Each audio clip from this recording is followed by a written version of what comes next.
मैं भारत को भारतीयता की मान्यता के आधार पर फिर से खड़ा करना चाहता हूं, उस काम में लगा हूं। दूसरा पित्त का हिस्सा बहुत क्लियर है, एकदम स्ट्रेट फॉरवर्ड है कि घी ज्यादा खाएंगे पित्त आपका हमेशा सम रहेगा। और ज्यादा घी खाने का जो समय है वो बारिश के दिनों में और ये जो गर्मी के दिन होते हैं ना, उस समय घी ज्यादा खाइए ताकि पित्त को कंट्रोल करके रखे। और वात के लिए मैं पहले ही बता चुका हूं, शुद्ध पित्त। अभी ये जितनी बात है आप सोचो कितनी सरल है, बस हमें अपनी जीवन शैली में थोड़ा बदलाव करना है। जीवन शैली में बदलाव से पहले मन में संकल्प लेना है कि जी हम तो ऐसे ही चलेंगे, दुनिया जिधर जाए जाए हमें उससे मतलब नहीं, हम तो ऐसे चलेंगे। तो ये तीन चीजें अगर आपने देख ली तो बहुत अच्छा है। अब थोड़ा आगे चलें, अब और दूसरी चीजों पे मैं चलता हूं कि और कौन कौन सी चीजें हैं जो आपके आसपास हैं और आपके वात पित्त कफ तीनों को सम पे लाने में मदद कर सकती है। ये तीनों समभाग में रहें तो अच्छा होता है। और कौन कौन सी चीजें हैं? तो भागवती जी कहते हैं रसोई के बाहर जाने की जरूरत ही नहीं, सब वहीं है। भागवती जी ने एक सूत्र लिखा है, दुनिया का सबसे बड़ा औषधि केंद्र हमारा रसोई घर है। सबसे बड़ा औषधि केंद्र रसोई घर है। अब दुर्भाग्य से हम रसोई में जिनको मसाला कहते हैं ना, मसाला, वहां मसाला कुछ नहीं है, सब औषधि है। मसाले का और औषधि का अंतर मालूम है? ये मसाला तो शब्द ही भारत का नहीं है, पहले तो ये बता दूंगा। ये अरबिक शब्द है, फारसी से अरबी में आया, अरबी से हमारे घुस गया, हिंदी में और जगह जगह घुस गया। ये विदेशी आए तो ये शब्द भी आया। हिंदुस्तान में 17वीं 18वीं शताब्दी का साहित्य जब मैं पढ़ता हूं तो जब तक मुगलों का राज्य रहा तब तक मसाले शब्द का बहुत उपयोग है। मुगलों के राज्य के पहले एक भी जगह किसी भी शास्त्र में मसाला नहीं। चरक संहिता पढ़ी मैंने, कहीं भी मसाला नहीं है उसमें। सुश्रुत में कहीं मसाला नहीं है, बागभट्ट की कहीं मसाला नहीं है। पुराने जितने लेखक हुए हैं ना 10वीं शताब्दी के पहले के, कहीं भी किसी ने मसाले शब्द का इस्तेमाल ही नहीं किया। हर जगह है तो औषधि है, औषधि औषधि, जीरा औषधि, धनिया औषधि, ये औषधि के रूप में है। तो इनकी जो प्रॉपर्टीज हैं रसोई घर की औषधियों की, ये सब आपके चिकित्सा के लिए है। अब मुझे समझ में आता है कि हमारे पुराने जमाने की माताएं बहनें, जो हमारी दादी हैं, नानी हैं, उन्होंने अपनी अपनी बेटियों को जो कुछ सिखाया, सब्जी बनाना तो क्या क्या डालना, जीरा चाहिए, धनिया चाहिए, हींग चाहिए, मात्रा कितनी कितनी चाहिए, वो सब बड़े वैज्ञानिक और चिकित्सक लोग रहे होंगे। क्योंकि रोज हमारे शरीर में वात पित्त कफ की स्थिति सम और असम होती रहती है। आप जानते हैं सुबह जो है ना वात ज्यादा होता है शरीर में, सुबह सुबह, दोपहर को पित्त ज्यादा होता है, शाम को कफ ज्यादा होता है। तो ये पूरे 24 घंटे में ऊपर नीचे होता रहता है। तो 24 घंटे में जो वात पित्त कफ ऊपर नीचे होता रहता है, तो सब्जियों में उसी के हिसाब से औषधियां डाली जाती है। जैसे दोपहर की सब्जी बने, दोपहर की, तो मेरी दादी को मैंने देखा था कि दोपहर की सब्जी बनाएगी तो अजवाइन जरूर डालेगी उसमें, और वही सब्जी रात को बनाती थी तो अजवाइन नहीं डालती थी। तो एक दिन मैंने दादी से पूछा कि यही सब्जी दोपहर को मैंने खाई तो इसमें अजवाइन थी, शाम को खाई तो नहीं, क्यों? तो उसने उत्तर तो नहीं दिया। तो उसने कहा मेरी मां ने ऐसा सिखाया। बस बात खत्म हो गई। अब उस समय मैं भी मान लिया कि ठीक है, उसकी मां ने सिखाया। अब जब मैंने काम शुरू किया ये चिकित्सा पर, तब मेरे समझ में आया कि अजवाइन जो है पित्तनाशक है। घी के बाद, देशी गाय के घी के बाद जो सबसे ज्यादा पित्तनाशक दूसरी कोई चीज है तो वो अजवाइन है।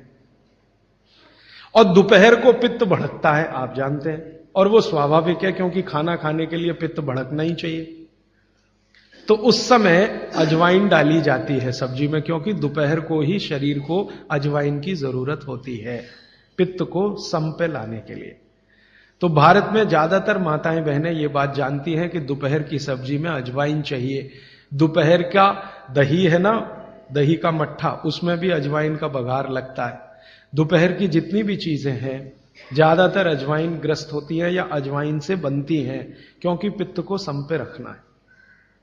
तो आप सोचो जो लोग ये कर रहे हैं वो बिना कहे कितना बड़ा काम कर रहे हैं। हमने उसका वैल्यूएशन नहीं किया, ये हमारी मूर्खता। हमारे यहां तो एक बहुत बड़ा दुष्कर्म इस देश में हुआ है। अंग्रेजों के हम गुलाम हो गए, तो सब कुछ हम भूल गए, अपनी चीजें। अंग्रेजों ने जो सिखाया वही हमें याद है।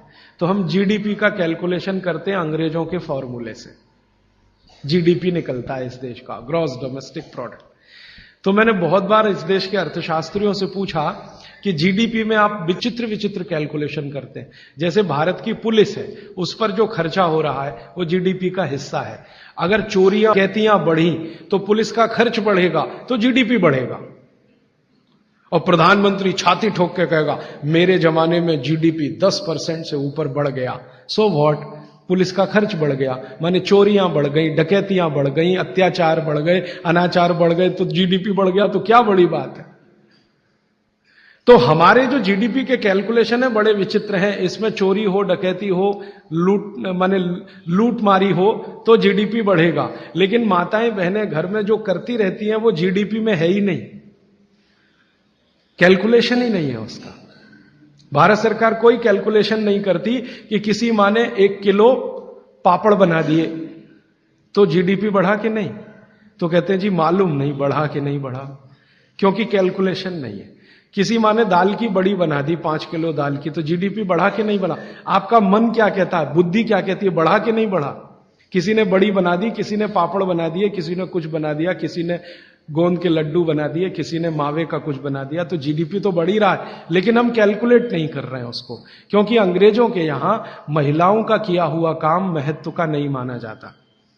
अंग्रेजों के यहां ये जो अंग्रेज जात है ना दुनिया में, ये महिलाओं के किए हुए काम को काम ही नहीं मानती।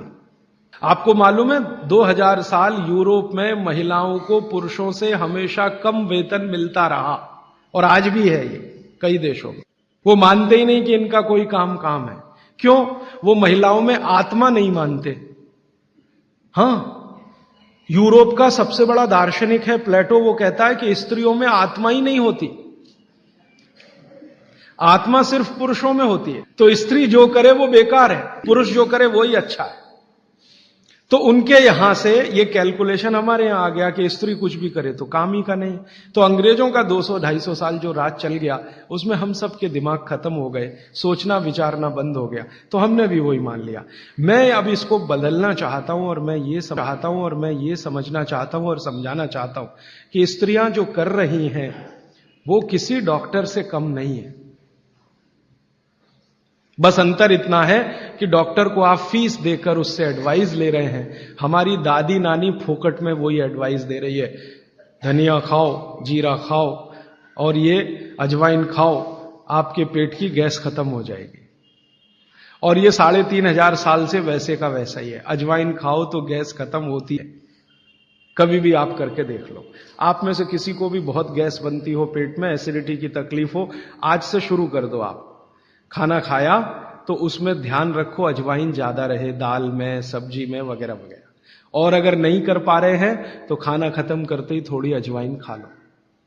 अजवाइन ज्यादा तकलीफ ना कर दे, उसका बैलेंस है काले नमक के साथ, तो थोड़ा अजवाइन और काला नमक मिला के हर खाने के बाद खा के देख लो।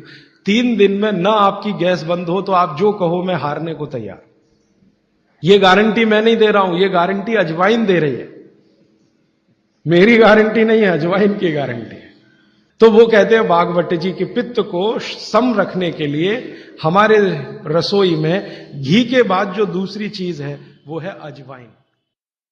अब एक और बताता हूं, अपने स्वयं पाक घर में ऐसी ही एक बहुत अच्छी औषध है, उसका नाम है जीरा। जैसे हलद है वैसे ही एक है जीरा। जीरा बहुत अच्छी औषध है। पित्त के जितने भी रोग हैं आपके शरीर में, ये सब जीरे से ठीक हो जाते हैं। पित्त के रोग आप सब समझते हैं, पेट में गैस बनना, पेट में जलन होना, खट्टी खट्टी डकार आना, भोजन का पचन नहीं होना, इनडाइजेशन होना, वॉमिटिंग होना, बार बार उल्टी होना, वॉमिटिंग सेंसेशन होना, नौसिया होना, ये सब पित्त के रोग। इन पित्त के रोगों की सबसे अच्छी औषध है, उसका नाम है जीरा। जीरे को ले लीजिए आधा चम्मच और आधा कप पानी ले लीजिए, उसमें मिला दीजिए, पानी को खूब गर्म कर लीजिए, पानी को फिर ठंडा कर लीजिए, ठंडा करके इस पानी को चाय की तरह से पी लीजिए और जो जीरा उसमें है उसको चबा के खा लीजिए। तो नियमित रूप से अगर सुबह सुबह आपने लेना शुरू किया तो ये जीरा पित्त के सभी रोगों को आपके शरीर से बिल्कुल दूर कर देगा। गैस बनना बंद हो जाएगी, खट्टी डकारें आना बंद हो जाएंगी, भोजन की जो अपच है वो ठीक हो जाएगी, वॉमिटिंग सेंसेशन बिल्कुल ठीक हो जाएगा, इंडाइजेशन बिल्कुल ठीक हो जाएगा। ये सब बीमारी पित्त से संबंधित जितनी भी हैं, जिनको भी कहते हैं ना पित्त बिगड़ गया है, पित्त बिगड़ गया, उन सबको बोलिए जीरा खाएं। एसिडिटी वही पित्त बिगड़ा, एसिडिटी भी पित्त की ही खराबी है। तो जीरा बहुत अच्छी औषधि है। दोस्तों सबसे पहले तो चैनल सब्सक्राइब करें, फिर लाइक, कमेंट और शेयर करें, और हाँ, हमारा एंड्रॉयड ऐप डाउनलोड करना ना भूलें।